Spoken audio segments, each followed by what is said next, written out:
வணக்கம். மதுரையில் டிமார்ட் நல்ல ஒரு ஃபேமஸான ஒரு இடம். அது நம்ம ஒரு 100 ருபீஸ் கையில் வச்சுருக்கோம். இந்த 100 ருபீஸ்க்கு 5 திங்ஸ், ஏதாவது யூஸ்ஃபுல்லான 5 திங்ஸ் வாங்கணும்.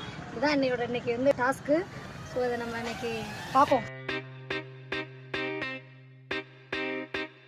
ஆனால் 29 ருபீஸ் வர எல்லாமே கண்ணாடி தானே, எல்லாமே கிளாஸ்.